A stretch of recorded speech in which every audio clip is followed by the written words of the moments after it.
বেগম খালেদা জিয়া স্বাধীন বাংলাদেশের ৫৩ বছর ইতিহাসের সবচেয়ে আপোষহীন নেত্রী এবং গণমানুষের অক্ষের প্রতীক বেগম জিয়া। আমি যখন কথা বলছি তার কিছুক্ষণ আগেই উনি হিথ্রো বিমানবন্দরে এসে পৌঁছেছেন চিকিৎসা নেওয়ার জন্য। তার এই চিকিৎসা নেওয়াকে নিয়ে সমগ্র দেশের ১৮ কোটি মানুষ যেমন উৎকণ্ঠায়, তেমনি মানুষের ভালোবাসায় সিক্ত হয়ে আপনারা দেখেছেন বাসার থেকে যখন তিনি বের হন, বিমানবন্দর পর্যন্ত লক্ষ লক্ষ মানুষের রাস্তায় দাঁড়িয়ে তার প্রতি সহানুভূতি দেখানো এবং তার মনে সাহস জোগানোর জন্য, এবং মানুষের দিন শেষে কথা একটাই যে নেত্রী, আপনি আল্লাহর রহমতে সুস্থ হয়ে আসবেন, মানুষের দোয়া এবং ভালোবাসা শ্রদ্ধাটুকু আছে আপনার সাথে।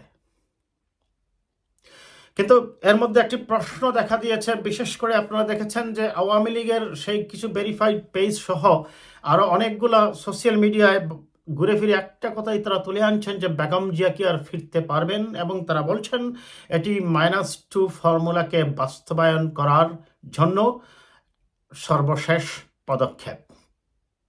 আমি আমার সেই আলোচনায় তুলে ধরবো যে বেগম জিয়া ফিরতে পারবেন কি পারবেন না। অনেকেই বলছেন তিনি সেটা ফিরতে পারবেন না বাংলাদেশে। এটার মধ্যে একটা মানে আরেকটা, যারা এই কথাগুলো বলছেন তাদের সাথে যোগ হয়েছে। গতকালকে আপনারা দেখেছেন যে ব্রিটিশ এমপি রূপা হক দেখা করেছিলেন প্রধান উপদেষ্টার সাথে, এবং তার সেই সাক্ষাতের পর তিনি একটি কথা বলেছেন যে একটি দেশের রাজনীতি দুটি পরিবারের কাছে জিম্মি থাকতে পারে না। তার এই মন্তব্য কথার থেকে কিভাবে তিনি কেন করেছেন, কার ইন্ধনে করেছেন, কিংবা তিনি বাংলাদেশি বংশোদ্ভূত ব্রিটিশ এমপি এবং তার এই মন্তব্য করার এখতিয়ার আছে কিনা, কারণ জনগণ কার নেতৃত্বে পরিচালিত হবে সেটা নির্ভর করবে জনগণের ইচ্ছার উপর, জনগণের গণতান্ত্রিক অধিকারের উপর। সে যাই হোক, বেগম খালেদা জিয়া যখন চিকিৎসার জন্য বের হন, একটু আগে বলেন এই বেগম জিয়ার খুব সংক্ষেপেই বলবো দর্শক তার সংগ্রামের ইতিহাস। মাত্র ৩৬ বছর বয়সে বিধবা হওয়া একজন নারী, দুটি সন্তানকে নিয়ে যখন শহীদ প্রেসিডেন্ট জিয়াউর রহমানের একটি সামরিক অভ্যুত্থানে মৃত্যু হয়, তখন সেই ভাঙ্গা সুটকেস এবং ছেঁড়া গেঞ্জির কথা আমরা সকলেই জানি। ছিল না তার পরিবার চালানোর মতো কোনো আর্থিক সচ্ছলতা। জেনারেল এরশাদ সাহেব রাষ্ট্র ক্ষমতা দখলের পর শহীদ মইনুল রোডে তাকে একতলার একটি বাড়ি দেন। সেই বাড়িতেই বেগম খালেদা জিয়া, তারেক রহমান, আরাফাত রহমান খুকো এ দুজনকে নিয়ে বসবাস করতে থাকেন। কিন্তু বেশি দিন তিনি থাকতে পারেননি। পারিবারিক গণ্ডির মধ্যে বের হয়ে আসতে হয় মানুষের ভালোবাসায়, শ্রদ্ধায়, বাংলাদেশের রাজনীতিতে। দেশের বৃহত্তম রাজনৈতিক দল বিএনপির নেতৃত্বে তিনি চলে আসেন। শুরু হয় তার উপর স্বৈরাচার এরশাদের নির্যাতন, নিপীড়ন। রাজপথে সেই আন্দোলনে আপোষহীন ভূমিকায় সেদিন তিনি খেতাব পেয়েছিলেন মানুষের কাছে একজন আপোষহীন নেত্রী হিসাবে। বিএনপির নেতৃত্বে এসেই ঘোষণা দিলেন, আনটিল অ্যান্ড আনলেস এরশাদের পতন না হবে এবং একটি কেয়ারটেকার সরকারের অধীনে নির্বাচন না হবে, বিএনপি নির্বাচনে যাবে না। ইস্পাত কঠিন এবং দৃঢ় মনোবল এবং দৃঢ় চেতা মনের অধিকারী একজন মহিলা, এবং সর্বোপরি যার সম্পর্কে একটা কথা বলতেই হয়, অত্যন্ত অত্যন্ত স্ট্রং পার্সোনালিটির, আমি আবারও বলছি স্ট্রং পার্সোনালিটির একজন মানুষ। মানুষের ভালোবাসায় হয়ে ওঠেন বাংলাদেশের অপ্রতিরোধ্য এবং সবচেয়ে জনপ্রিয় একজন নেত্রী। সেই কবির ভাষায় যখন কবি লিখেন যে বাংলাদেশের শেখ মুজিব, জিয়া, এরশাদ, শেখ হাসিনা প্রত্যেকের নামের পাশেই স্বৈরাচার শব্দটা যোগ হলেও বেগম জিয়ার নামের পাশে কখনোই স্বৈরাচার যুক্ত হয়নি।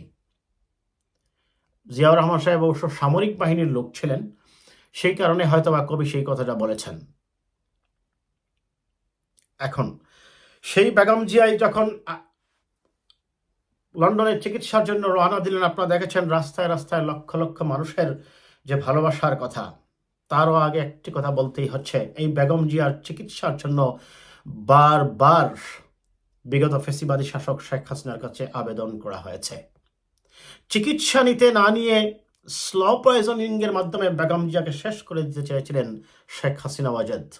অপরাধ ছিল তার একটি বিদেশি রাষ্ট্রের 2 কোটি টাকা মাত্র যে ব্যাংকে ট্রান্সফার করেছিল, সেই ব্যাংক থেকে অন্য ব্যাংকে প্রসেসিং যথাযথভাবে মেনটেন না করে সরানো হয়েছিল এবং সেই টাকাটা এখনো ব্যাংকেই আছে।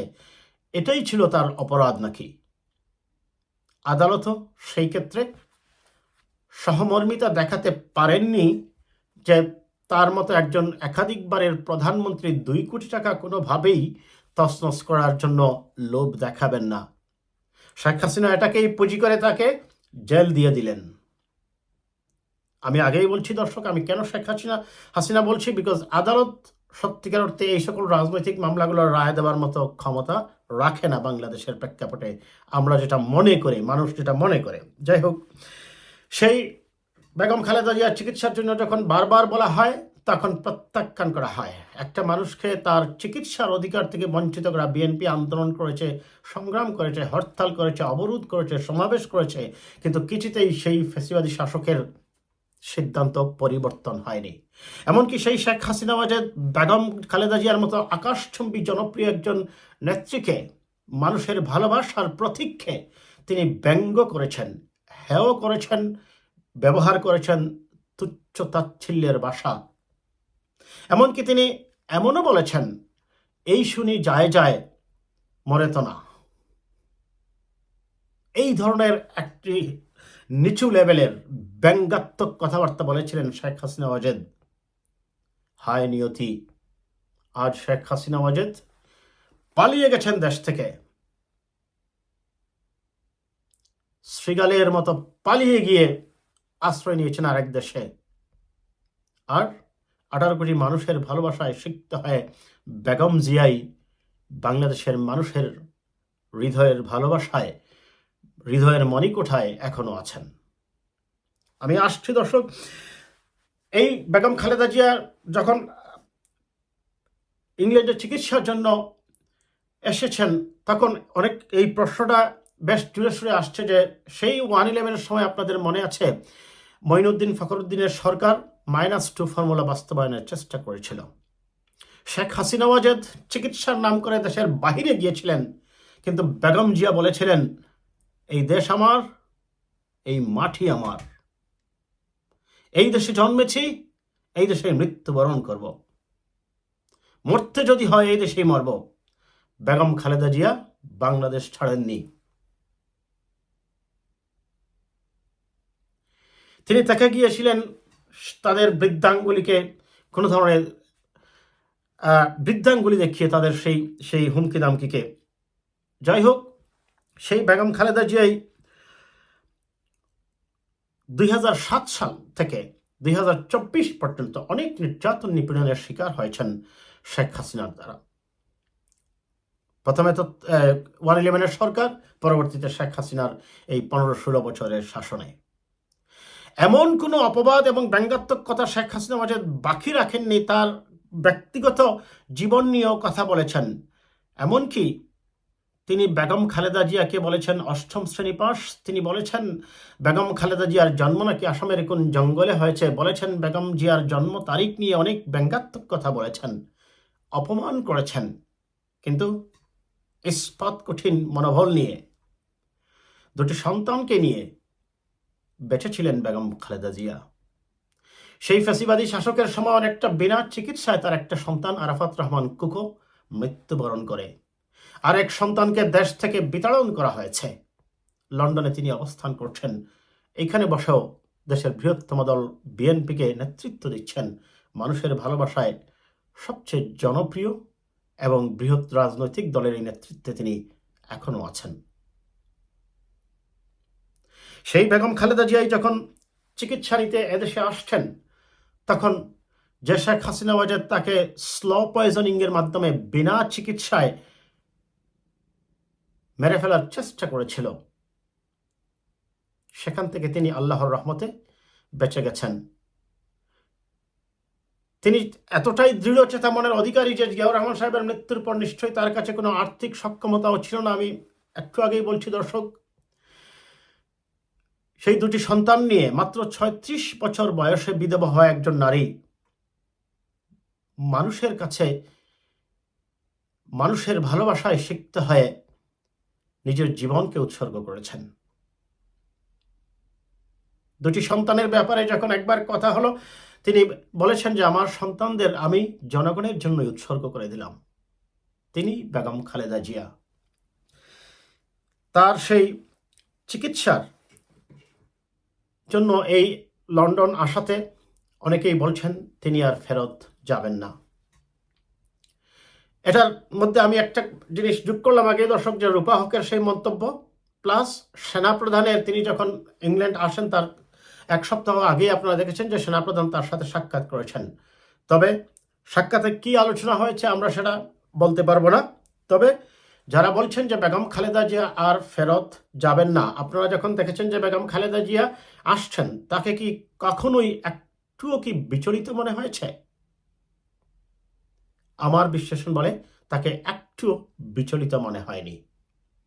এবং যারা বলছেন বেগম খালেদা জিয়া আর ফেরত যেতে পারবেন না, আমি বলছি নো, বেগম খালেদা জিয়া আল্লাহর রহমতে চিকিৎসা শেষ করে তিনি সুস্থ হয়েই আবার বাংলাদেশে যাবেন। অন্তত বাংলাদেশের 18 কোটি মানুষের সেই শ্রদ্ধার, ভালোবাসার, প্রার্থনাটুকু আছে তার সাথে। কারণ তিনি যে অক্ষের প্রতীক, তিনি যখন চিকিৎসার জন্য আসেন আপনারা দেখেছেন তাকে উদ্দেশ্য করে একজন উপদেষ্টা আসিফ নজরুল একটি পোস্ট দিয়েছেন ফেসবুকে, আবেগঘন কথা লিখেছেন। এমনকি জামায়াতের আমির, আমি দেখলাম ডাক্তার শফিকুর রহমান সাহেবকেও তার সুস্বাস্থ্য এবং তার উত্তরোত্তর তার সুস্থতা কামনা করে তিনি একটি বিবৃতি দিয়েছেন। বেগম জিয়ার ব্যাপারে যেটা বলতেই হয়, এমনকি আওয়ামী লীগের অনেককেও আমি শুনেছি বলতে, জাতীয় পার্টির অনেককেও বলতে শুনেছি, তারা হয়তো বা বিএনপির রাজনীতিকে অন্য দল করার কারণে হয়তো পছন্দ করেন না, কিন্তু বেগম জিয়ার ব্যাপারে, বিশেষ করে বেগম খালেদা জিয়ার স্ট্রং পার্সোনালিটি, আমি শব্দটা আরেকবার বলি দর্শক, তার স্ট্রং পার্সোনালিটির কারণে মানুষের কাছে তিনি একটা শ্রদ্ধার পাত্রী। তিনি মানুষের অক্ষের প্রতীক। তিনি রাজনীতির সদ্যতা আনয়নে, রাজনীতিতে সভ্যতা, ভব্যতা, পারস্পরিক রেসপেক্ট এবং মিউচুয়াল রেসপেক্ট রেখে একে অন্যের প্রতীক যে কথা বলা, এটার প্রতীক তিনি। তিনি কখনোই শেখ হাসিনা ওয়াজেদের মতো তুচ্ছ তাচ্ছিল্য করে কথা বলেন না। তিনি শেখ হাসিনা ওয়াজেদের মতো অবনক্সাস মানে আনএক্সেপ্টেবল ল্যাঙ্গুয়েজ কখনো ব্যবহার করেন না। তিনি মানুষের মনের ভাষা বুঝেন এবং জীবনের সেই স্বর্ণালী দিনগুলি তিনি বিলিয়ে দিয়েছেন মানুষের উন্নয়নের জন্য। তিনি জনগণের অক্ষের প্রতীক, মানুষের ভালোবাসার প্রতীক। তিনি সুস্থ হয়ে আবার দেশে ফিরবেন, আমি অন্ততপক্ষে এটাই মনে করি। আমি এর বাহিরে আর দ্বিতীয় কোনো চিন্তাই করতে পারছি না। যারা এই যুক্তি দেখাচ্ছেন যে বেগম খালেদা জিয়া 111-এর সময় যে -2 ফর্মুলা বাস্তবায়নের জন্যই বেগম জিয়াকে দেশের বাহিরে যাওয়ার জন্য পারমিশন দেওয়া হয়েছে, আমি সেটা মনে করি না। তবে সময়ই বলবে। আজ এ পর্যন্তই।